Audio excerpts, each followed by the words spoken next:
All right. So we're just waiting a few minutes to see if Annette joins us. Angela's having...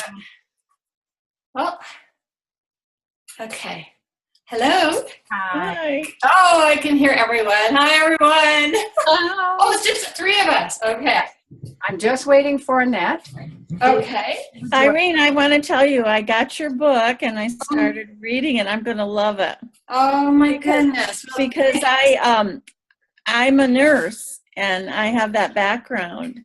And I did work in hospice as part of my career. Uh-huh. And and I really believe in the palliative care model. Yeah, and it's a practice and a set of principles that's absolutely crucial for all of healthcare. It's not just for those in end stage. Right. You know, palliation, where we're looking at the whole person and we're looking at, not a set of symptoms. Right. Looking at the whole person, and that's what's so beautiful about palliative care. Mm-hmm. So that could actually help our healthcare system enormously, you know? Describe more about that, Irene, please. Describe more about, out of your beautiful book, read with me, how you see those principles expanding to all the other areas of healthcare. Okay, here's the issue. We have made a big mistake, and not consciously as a society, but we've left over our healing to medicine.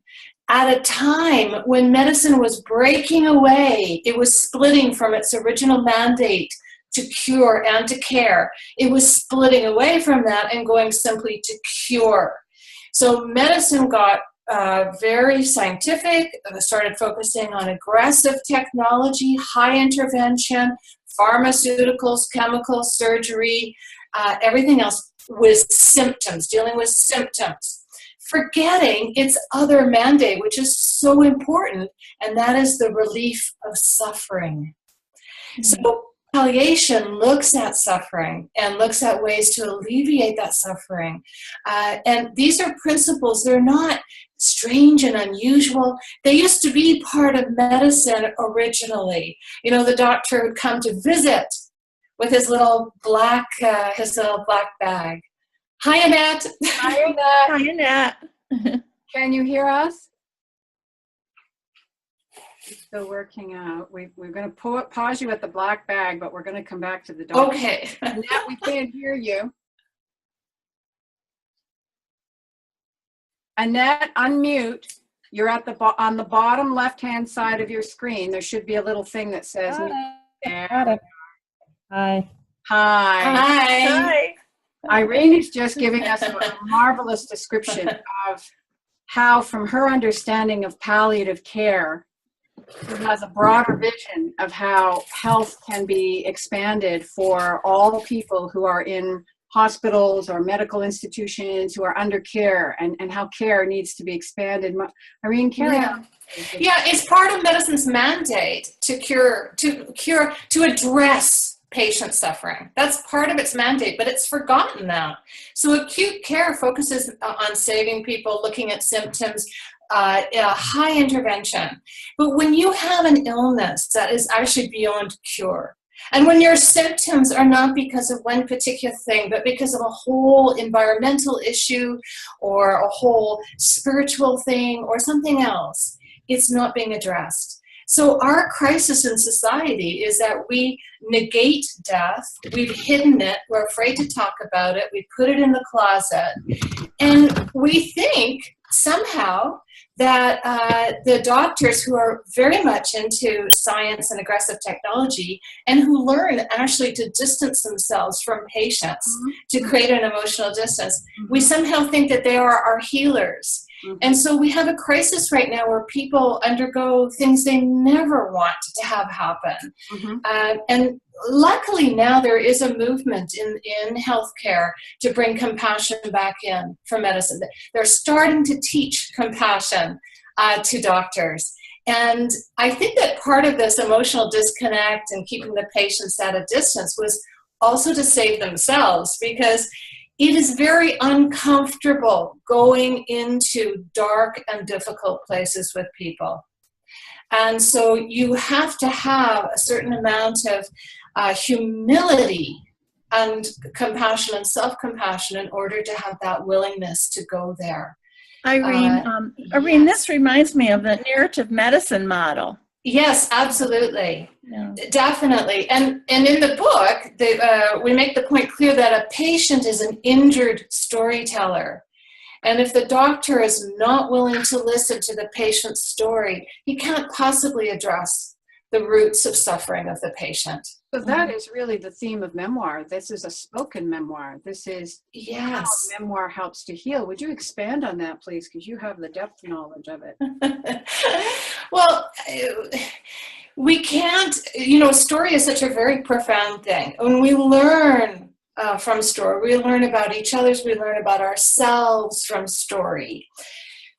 And we don't live as little isolated beings, separate from one another. Likewise, our body is not a separate set of systems that somehow function separately. We are all part of this all together. And this is an area that medicine has just completely left aside and has not looked at. The whole person model, the model of putting the patient first. Now, in a patient's narrative and in their story, the doctors and the nurses and any healthcare providers, any caregivers are going to find kernels of wisdom and truth about helping that person and about helping to alleviate their suffering. But unfortunately, they did a study and they say today that doctors listen, I think it's on average, it's 5 to 7 seconds when they talk to a patient. They've actually studied this. And, every human being longs to be heard and to be understood. And even just the process of sharing your story and being heard and understood in and of itself is profoundly healing. Well, as a healer, I can testify to that as someone who's acting in the world as that. And that is a tremendous amount of what my role is to encourage, allow, and sometimes I've talked with clients who were unwilling to talk, could not talk, and this has gone on for years. I would literally sit with that person whenever they called me, and I would talk because they couldn't, and finally they start talking back. They start talking back, and now they're putting language together, and now they're putting story together, and now I can ask a few gentle questions as their story unfolds.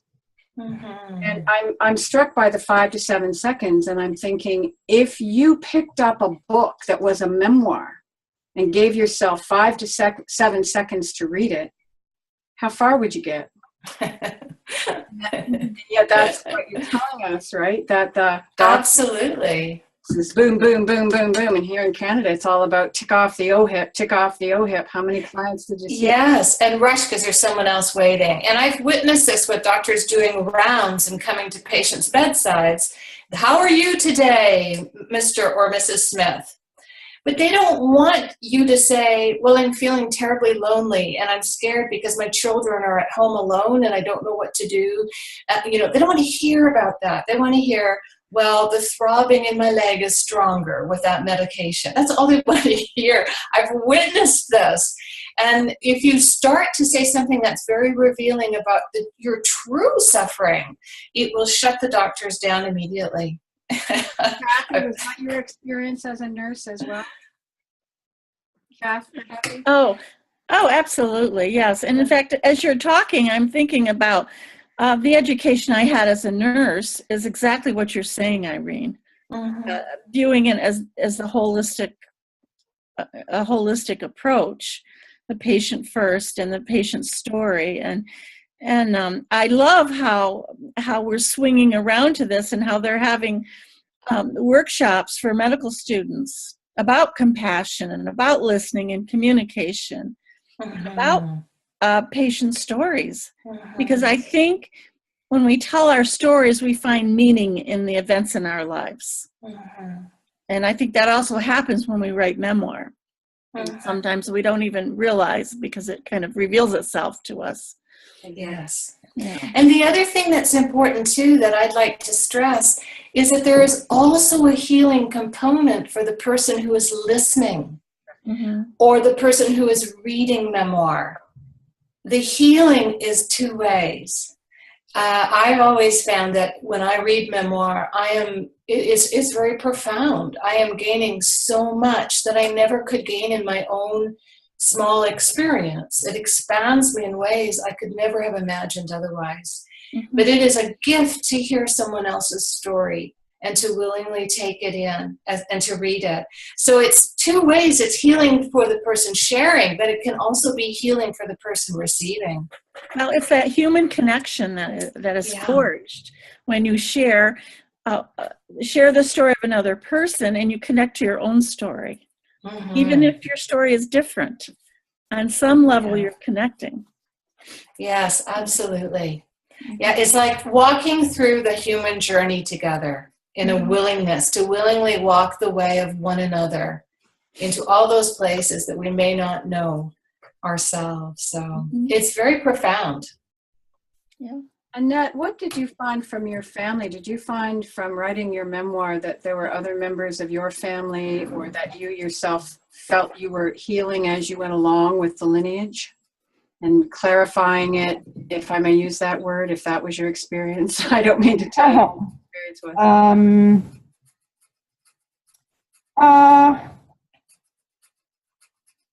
I mean, no, I wouldn't say that. I would say that it's really life affirming, in the sense that the people involved, and pretty much everybody in my family has read it by now, and my brother-in-law just read it. I was a little worried about him, but he says it's good, and I'm kind of excited to talk to him about it. So I think it is, what Irene was saying, it is for people who are involved with my book, who show up as characters, it's how should I put it? I have had the experience that people are pissed off if they're not in your book. You know what I mean? Like, they seriously, like, I once won an award for a story, for an essay, and I was so proud of it. So I sent it to my mom and my brother and my sister. My mom, like 2 weeks later, calls me at the office. She had not reacted. Calls me at the office, which is not where you want to tell me about my writing, and basically rips into me. Why? Because she was not in the story. And I could barely get a word, and I could barely say, like, but Mom, it's about mortality, and you're still alive, therefore you're not in there. And it was actually one of my key moments as a writer, because I realized once you start you can't defend your work. Like, if a reader doesn't get it, they don't get it, right? And she was so emotionally involved in that. It's about the family. So, I couldn't win that argument. So anyway, but it was just so interesting to me that, okay, she's upset not because what I wrote about her, but because I didn't write about her. So in that sense, I think, to what Irene was saying, it's really important for people to tell their story, but also to hear their story. They love, like, and if they find themselves accurately portrayed, sorry, they're happy about it. Like, it's affirming for them. They're part of a story. Mm-hmm. So that's what I would say what has been my experience.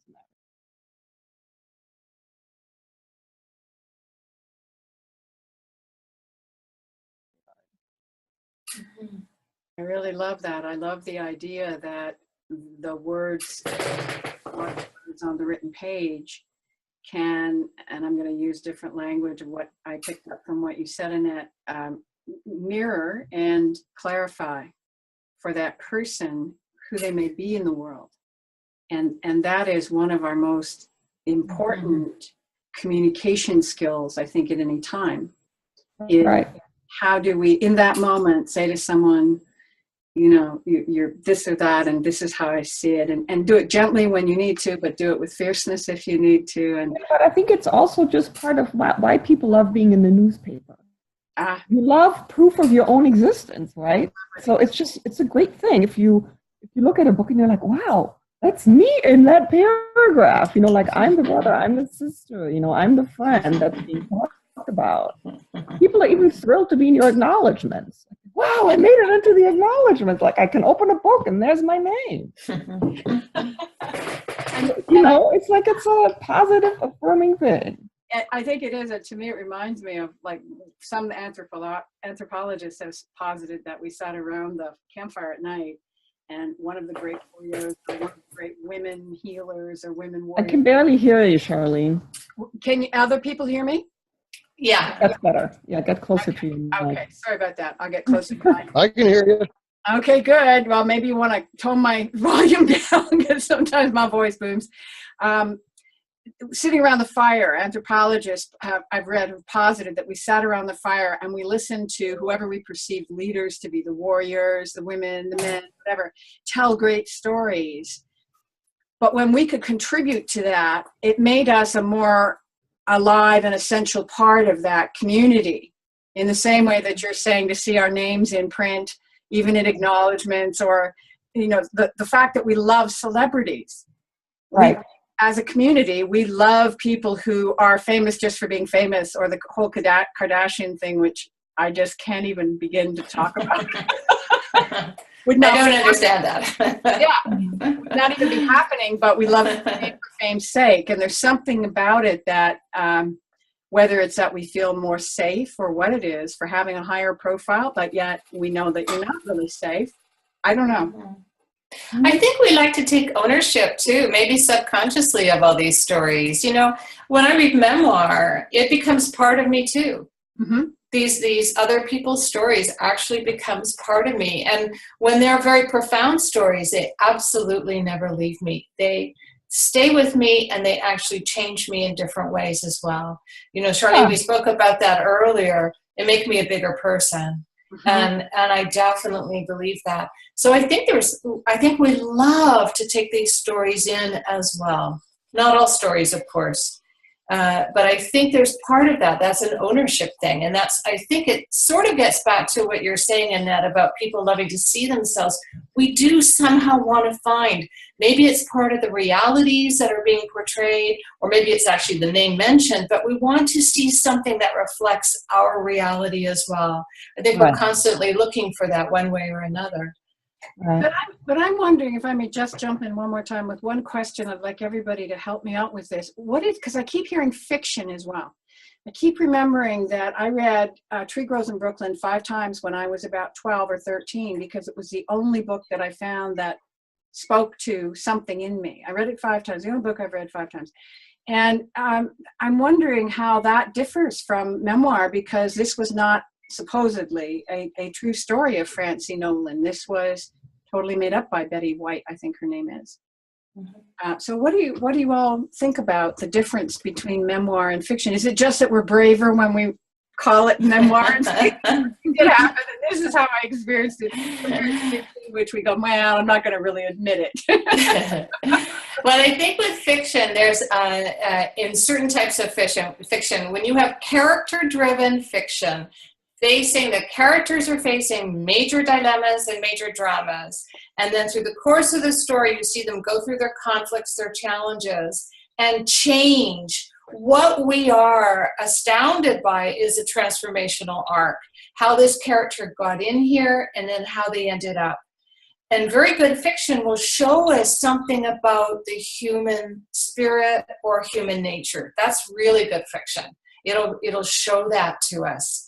And that's the power of it. And I think that it may be fiction, but it is picking up on truths of the human dilemma that can't be denied. And in the hands of a fine writer, that's going to impact us. So you would say that they're fairly similar. There's almost, because I'm assuming that you mean that memoirists write. What is the difference? Do we come to, as authors, do we come to that kind of same narrative arc and transformation in the best memoirs? What do you think? Yeah, personally, I think that a good memoir has to have a transformational arc. There has to be a beginning where the person's in the dilemma, and then how they've managed to get out, resolve it, change, whatever that may be. And we can see that. Memoir is not just simply a list of problems or these are the terrible things that happened to me. These are the terrible things that happened to me. And here's the things that I did wrong. And here are the things I tried and the things I failed. And here's where it went right. And now here I am in a different place. Mm-hmm. Okay. All right. Kathy?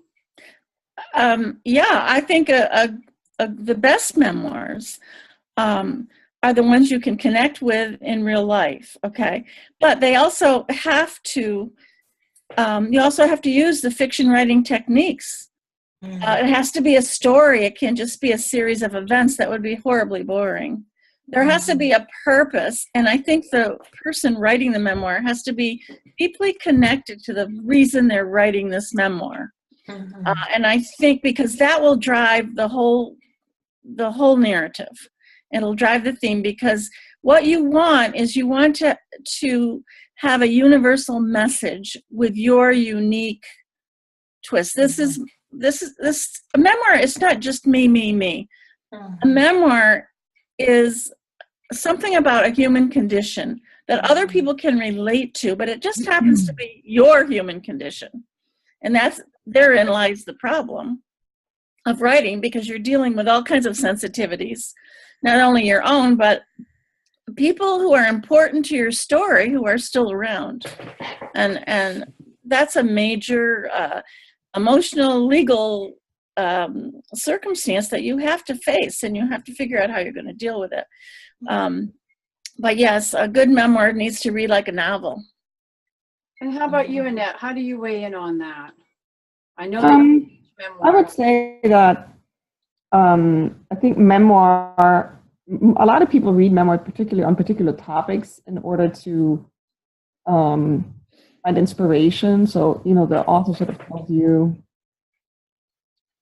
it's an example of how someone overcomes something. So if she can do it, I can do it. So that kind of reaffirming thing. But I totally agree with Irene that memoir I've been teaching memoir for 10 years, and I can say that it really has expanded my life experience. Because you feel like you read a good memoir, even if it's about something that totally never will happen to me, has happened to me, whatever, it gives you that experience. I think, it gives you that report from the front line of what it's like. And that is just inspiring. I think fiction shows us what's possible. And there are just lots of stories that cannot be told as a memoir because we don't have enough information. And fiction can fill that hole. And I actually think that I will end up writing historical fiction next, because I've done the memoir a bit, and there are other stories that I find compelling, but that I couldn't do as nonfiction because I only have the skeleton of the story. I have to fill in holes. So that's the imaginative leap, yes?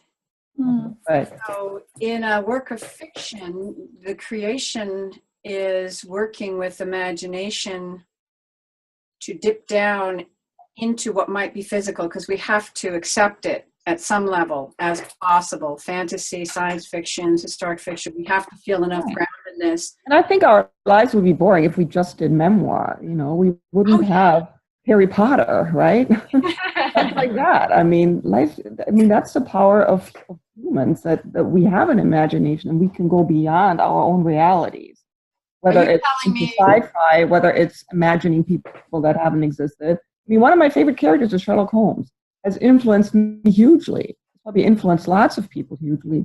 Never existed as a physical person. But could you say he didn't exist? I don't know. He's pretty real. See, that's fascinating, right? Isn't it? That's a fascinating understanding about how purely imaginatively we create characters that then become living embodiments in other people's consciousness that carry us forward, even though they didn't ever live in body. Everybody knows who he is. Yeah. And I just wanted to be very clear about this. You're trying to tell me that Harry Potter is not actually a memoir? Right. I don't know. I think I have to take a break now and go and cry in a corner. I thought it was real. I was all about it. That's good fiction for you. Exactly. So memoir tells us what people have actually experienced and overcome hopefully, and that how that adds to the physicality. And it takes imagination to overcome a lot of our troubles, if I'm not mistaken. What do you think, women? What do you think, friends? Well, it also takes imagination to find the story, you know. Life experience is not necessarily a story. So to actually make the story out of it, that's where imagination is necessary. Oh, I would disagree. I think the difficulty that we have in our culture is that we don't understand that everything comes from story. Our lives are not separate from story. We are story carriers, we are story makers, we are story pursuers. That we get into such trouble because we refuse to do that. We try to cut ourselves off into linear bits of DNA that float around. Never mind, I'm going poetic. I'm going sideways, so I'm going to stop. Yeah. Well, Charlene, if I can take on what you're just saying there, where our dilemma gets very complex and potentially juicy is we are meaning-making beings, and that's where story comes from as well. So we're always looking for meaning about something that's happened to us and how we interpret that. And all of those beliefs become the meaning in which we wrap our lives. And we can get into a lot of trouble with that. How soon can we get into trouble, Irene? Describe that. How fast, how soon? Split second. There you go. As fast as that. Yeah. You know, because we make assumptions based on those stories that we have created based on our beliefs that surround us. So there's truth there too. It's all interwoven. And I think that one of the challenges with Memoir is we want to drill down into the events that we're looking at and find what is the core of those meanings. And really get into that, like find the themes that are there, and what has resulted, what difficulties has this caused, or how we overcome them, these kinds of things. But as human beings, we're very interesting because everything has meaning. You know, if I forget to feed this never happens, but if I forget to feed my cat for a couple of hours, she doesn't take it personally. You know, she doesn't make a story about it. Oh, mommy's being mean to me today. But you know, in our own lives, if our partner forgets the flowers on Valentine's Day, oh, we make meaning of it. You know, so it's interesting. It's a very human thing that we have. Kathy, you have comments about this as well? Yeah, well, I think we oftentimes have assumptions about ourselves throughout our lives. And I know when I wrote my memoir, for example, I was very, very angry with my first husband. He was the one who was the alcoholic. And I spent a lot of time being angry with him. But as I wrote, I realized he was a good person with a bad problem. Wow. And just that awareness alone was healing to me. And it helped me to truly let go of that anger and to work on forgiveness and to be able to move on in my life, because forgiveness is really a gift to ourselves. That's right. Not necessarily to anybody else. No.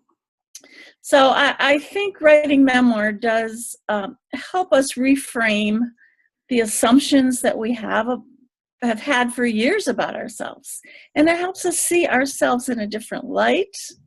And therein lies the transformative part of writing memoir. That you take yourself through that conflict and you come out on the other side. But it's very validating. Because you can say, hey, I'm still here, and this happened to me, and guess what? It can happen to you as well. So, you know, it helps to spread hope, you know, that there is redemption and hope in these horrific situations that happen to us.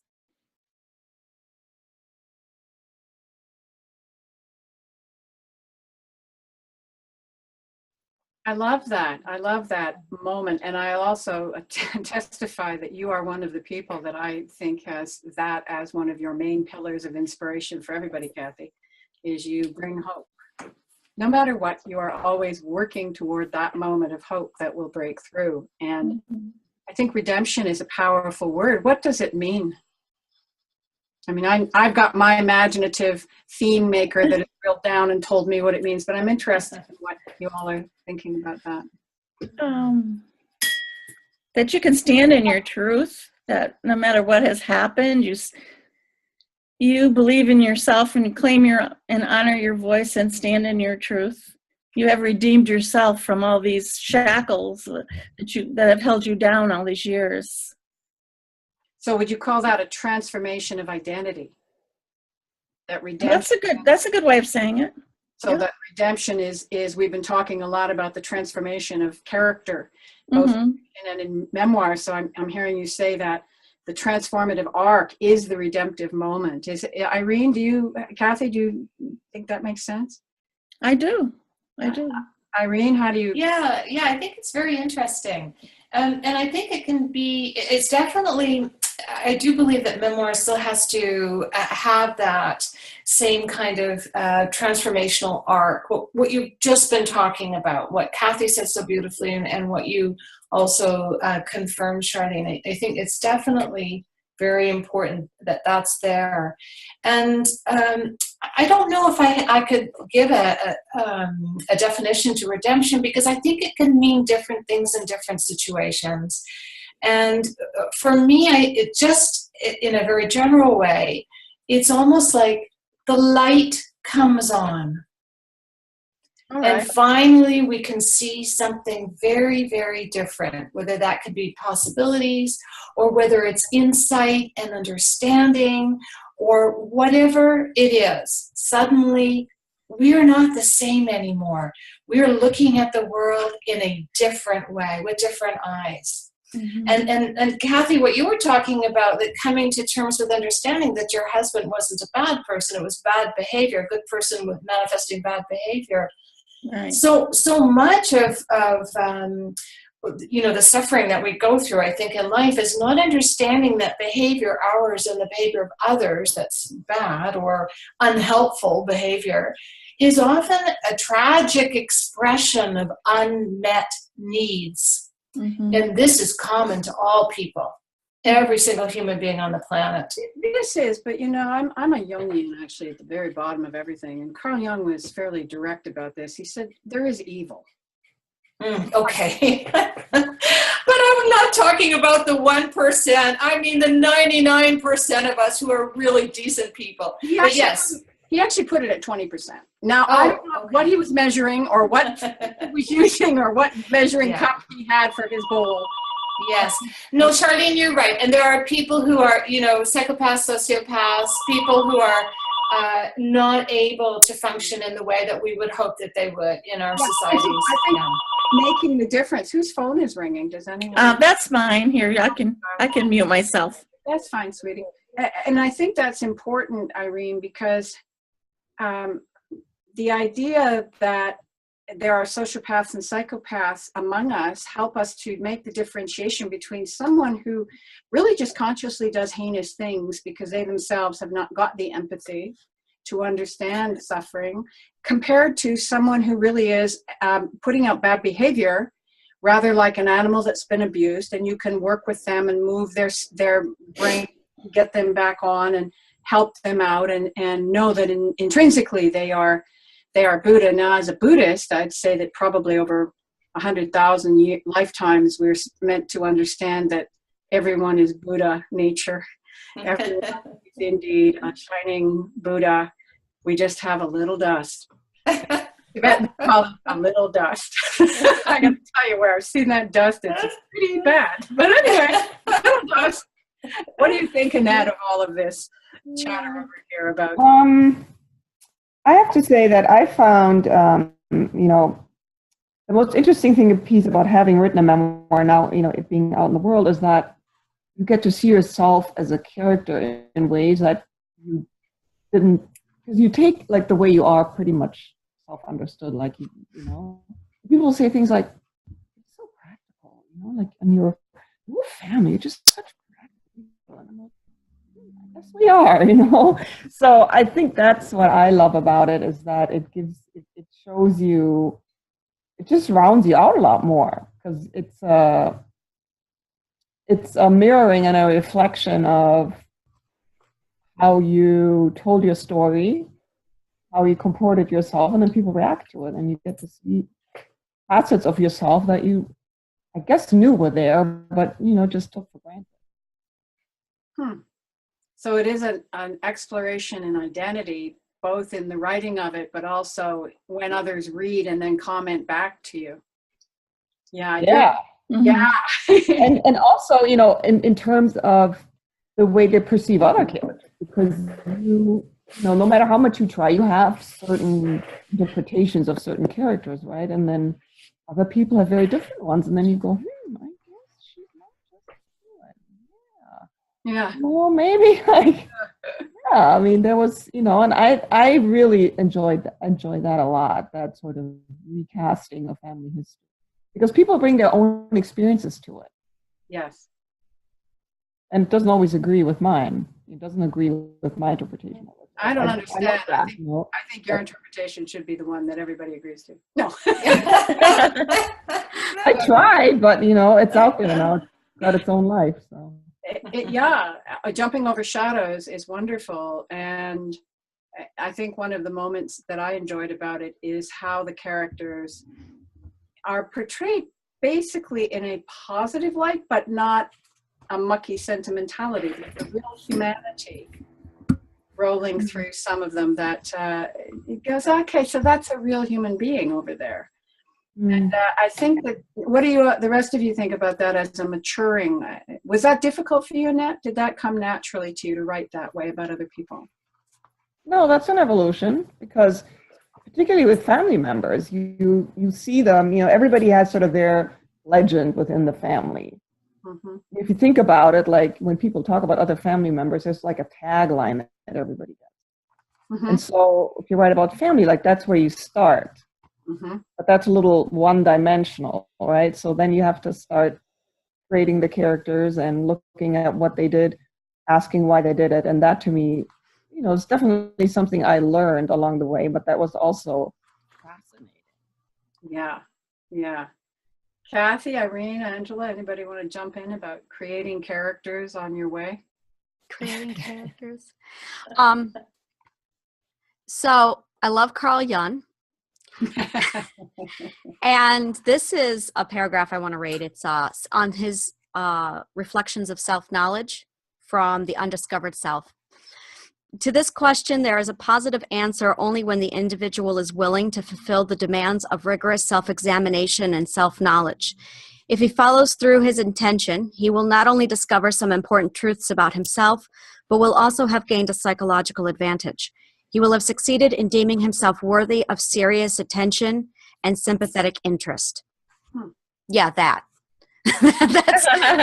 That's my opinion on it. And I think that's what memoir does, what writing does, what story does, is it really, really broadens our definition of self and the world around us. And I think in turn, it helps us learn where we fit. Yeah. Yeah, and that's huge, right? That's huge, I think. It is. It is huge. And everything that's Buddhist in me is jumping up and down. And saying, but really, identity is a trap.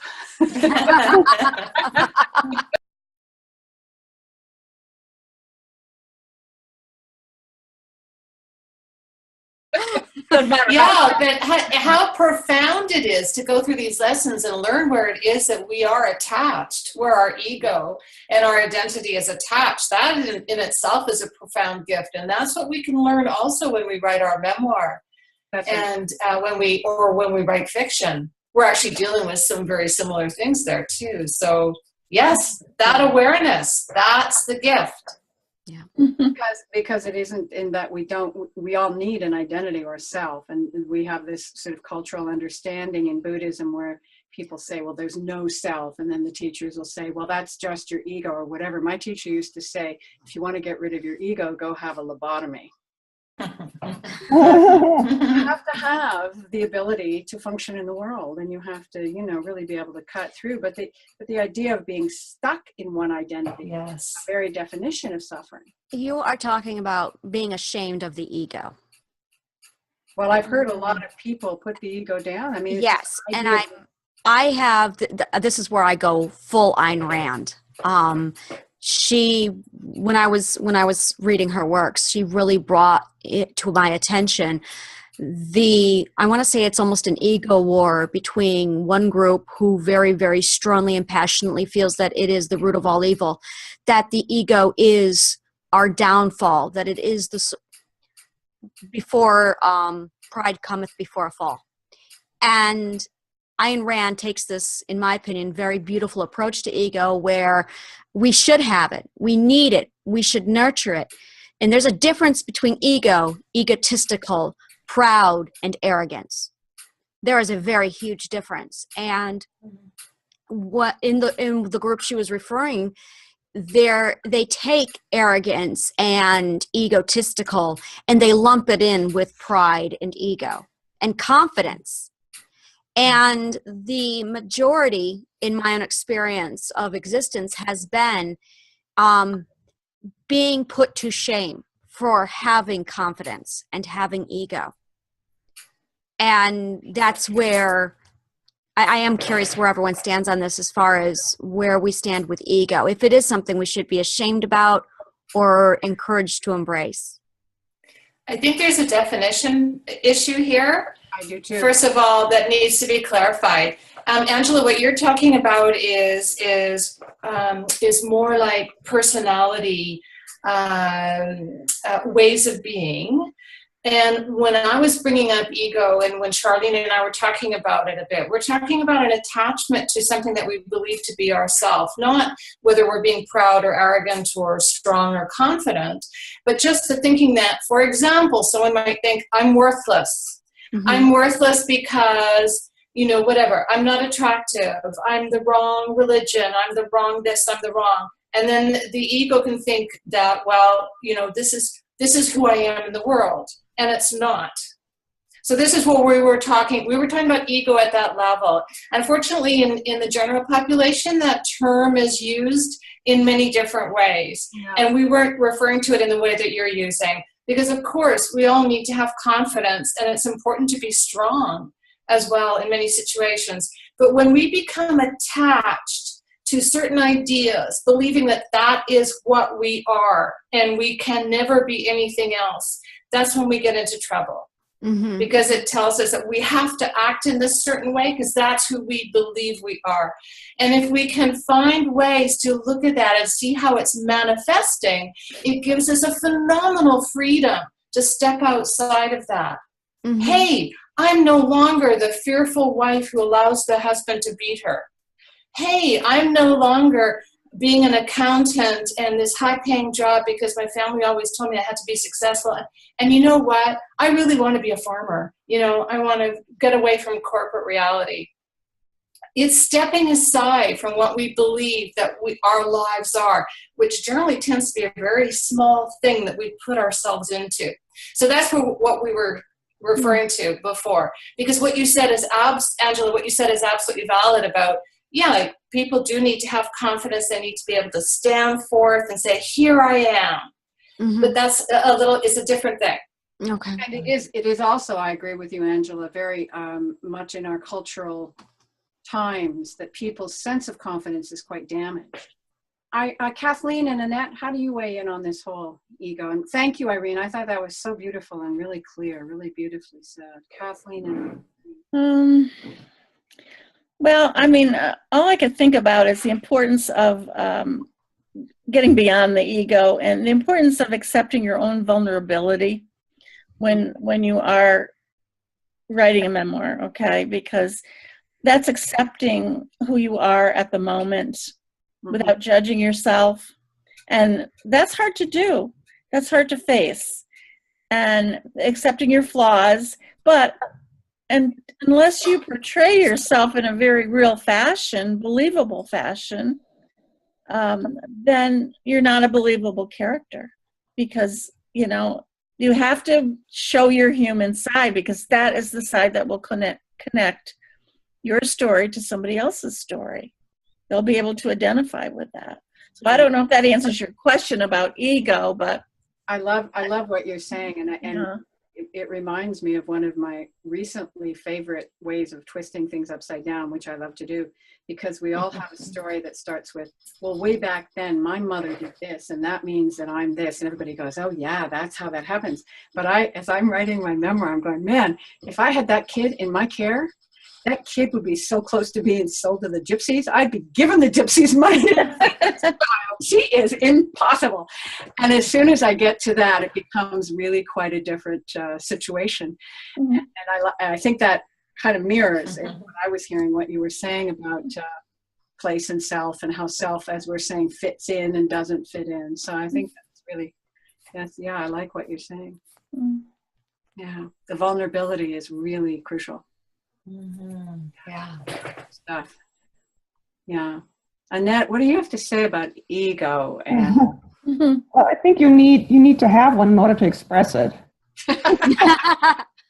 So, like you need to have, you need to be in touch with who you are originally as a person in order to produce original work, which is what we're doing when we're writing. So, and whether you get in touch with that by writing diary, journal, morning pages, or whatever, but you need to have a self to express. So I think that's where that comes in, and to go beyond that, I think that's where imagination comes in. Yes, that transformative factor is that we can be in situations that an animal would not be able to get out of, but we can, because we have imagination and we can imagine a better life or a different solution. We can put ourselves in the situation. right. Or imagine consequences. Yes. Right. Measure the impact of our actions. Yeah. Yeah. Exactly. Yeah, the idea of the self from the Buddhists got a very bad rap in the early 1900s. And I do believe the way I talk about it to people is that we're all in a geography, and that geography has pools of emotion and pools of qualities, of characteristics. And if you think of it as the human experience is walking through that geography, I think it has a more flexible and pliable sensibility around what being a self is. It's that when I'm unhappy, I'm probably unhappy in the same ways that other people have been unhappy or are unhappy or will be unhappy. There's nothing particularly central to my experience. And we get in trouble when that becomes too small, as someone was pointing out. And so the memoir helps to open that up and say, well, my suffering and their suffering very similar, or no, I'm not alone. I'm not alone. And that is one of the great exiles the humans cannot tolerate. Right. We cannot tolerate being alone, it seems to me. That came up in another panel discussion I was doing in fantasy. And it's one that I wanted to bring up here. We were talking about readers and how they respond to different books. And we were comparing how readers respond to memoir versus how they compare it to every other kind of book out there. When a reader picks up a book, there is an expectation that the writer is writing to please them. And that is not present at all with memoir. Whenever I read a memoir or whenever a reader approaches me about my memoir, it is they remind me of a bird lover approaching a very rare species, like, ooh, can I get closer? Can I look into this? There's respect, there's understanding, and there's a deep kudos to you. But with fiction writing, and this is really where memoir differs so greatly from every other kind of writing, the reader goes in with this, you are doing this for me. I expect you to please me. And if you don't, I've got my review pen ready. And it's really interesting because at one point, and I'm a firm believer that all writing, whether it's fiction or memoir, should be approached by the reader like a memoir. I'm not writing it for you. I didn't write my memoir for people any more than I wrote my fiction books for people. I write for me. And if they happen to enjoy it, great. I'm glad for them. But it's not about them, it's about me. And there is a change that takes place with readers when they approach that memoir with a respect and oh, thank you so much for letting me in. I only wish my fictional readers approached my fiction novels as my memoir readers do, with that same, oh, thank you so much for letting me in. So, Yeah. What do you think, Kathy, about that? Well, it's interesting. I think there's just a certain sacredness about our stories, our personal stories. And this whole idea of writing, you write for yourself, Angela, that's interesting because everybody talks about, you hear so much about, oh, writing for your target audience, and making sure you attract the right people and all that. But I do agree with you that it is important to write the story for yourself, because then it will come from a genuine place deep inside yourself.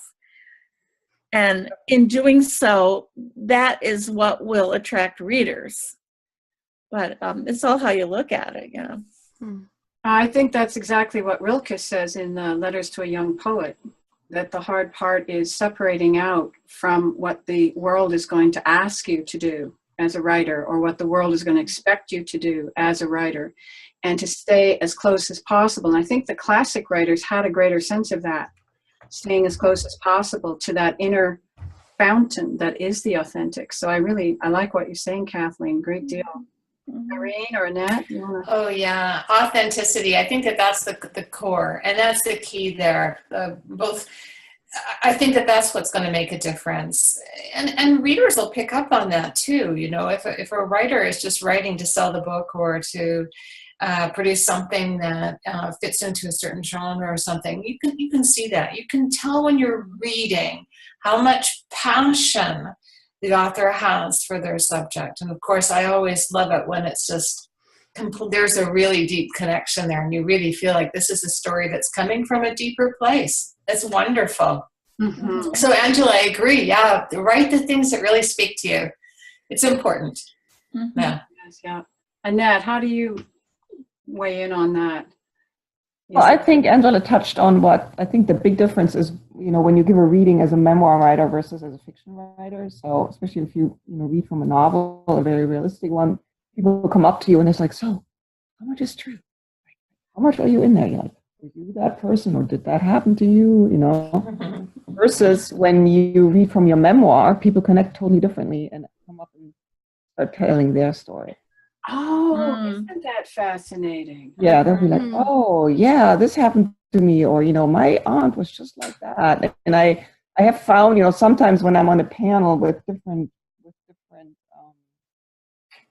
writers, and I'm the only memoirist, I almost feel bad because I sort of get the most people talking to me because they connect that way, and they want to tell you, where they connected and about their particular anecdote that sort of fits into what you read.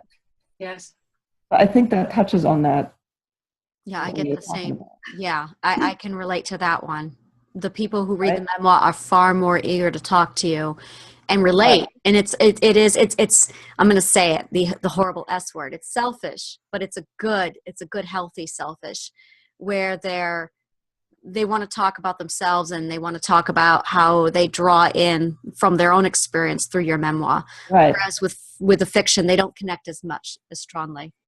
Right. And I think that's what they're looking for, like in a novel. If it's not a fantasy novel, if it's a really realistic contemporary novel, that's what they look for. They want to know what is true about it. Yeah. Yeah. Mm-hmm. And it's interesting. I remember when I started reading a memoir, I had just written my own, and then I picked up a couple of them. It was actually one very particular book, and I did not read memoir. I had no interest in it until I was reading this one particular book, and the abused in the book was doing something that I did in my moments of trauma, and I thought I was the only one. I remember. There you go. That's I came upon her talking about dissociating and pretending in the middle of the abuse that she was somewhere she wasn't, and I thought it was amazing. I connected so quickly to her because for the first time in my life, I saw that I wasn't alone, and I kept reading, and that was the first one. Ever since then, I read a lot of memoir. And it is it's not just me. I'm not alone. That's it right there. It's a loneliness. Right. Loneliness and mental instability, because I think right next to I'm alone in this, maybe I'm crazy, comes right up. Yes. Oh, yes. Yeah. That right there is it. There's a lot of symptoms to trauma where you walk away thinking, I'm crazy, because you've developed the symptoms to trauma. But they're not craziness. It's a symptom to trauma. Well, it's a symptom of trauma that generally has a correlate of how you survived. So it's a mechanism at some point. Yeah. And so I think if we greet it that way, then the behaviors become more easily accepted by the person who's experiencing them as a positive thing. And then once it's positive, it's easier to let it go. And the one thing that really I walked away with on that was I wasn't as abnormal as I realized, as I believed. As you had believed. The situation was abnormal. Yes. I was normal. Yes. And that was the massive mind change that I had through Memoir, through reading it and writing it, was that I was very normal for my situation. Right. My situation was abnormal. And so this is the flip side. We were talking earlier about writing memoir in order to find where we fit. But we also write memoir in order to find out where we didn't fit and why that's okay. Yeah. I'm going to say that again because I just feel so good about that. I'm normal. I'm normal. Say it again. You are absolutely normal for an outrageous situation. Because the choice would have been for you to then repeat those actions unconsciously on other people. So we either heal and move forward, or we are caught in the repetitive patterns. That's called karma by the Tibetans. It doesn't have to be called karma. It could be called ice cream. I don't care, and I like ice cream. Just to give you an example. So yes, you are normal, and not only normal, but I would again posit, as I did last time with our memoir discussion, you are among the people who are enacting a kind of healing in yourself that belongs to and is immediately connecting to the greater whole. So you are not simply normal, which normal in our culture has a whole lot of weird things in my head, but you are actually in that category of people who are healing others and yourself. And that is a tremendous place to be. You can then see yourself as victorious. You can see yourself as a warrior. You can see yourself as someone who has got the confidence and the strength and the power to not have unconsciously just gone under and said, like all your family members did, oh yeah, this was normal. This is okay. This is acceptable. You said, no, it isn't. I'm going to take on the pain of how this is not okay. I'm going to clear that pain, and then I'm going to help other people clear that pain. And I don't think there's anything in my world that makes more sense than doing that. I mean, I see it in every one of us here on the panel today, and in Richie White and his work. And that's why I love memoir, because it is directly, it seems to me, connected at some level with healing. And it is always written by people who are deeply invested in healing. I don't know that there's another way to write memoir.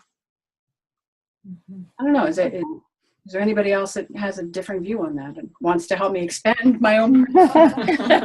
Give me new information. Well, I think you touched on the fact that I think one healing part of that is that you take something horrific, bad, challenging, whatever, and you make something of that experience. And I think that act of is very healing.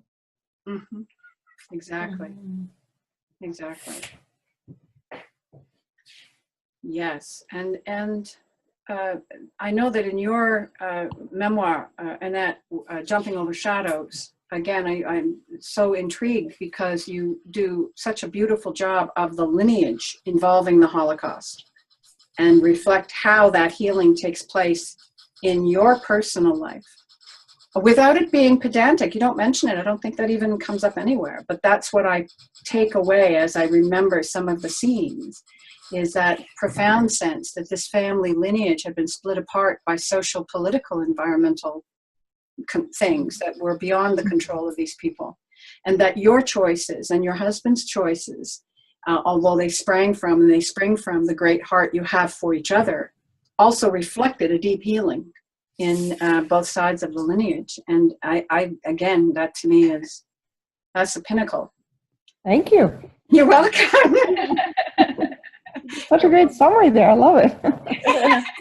I drill down deep and get my own meanings. You do.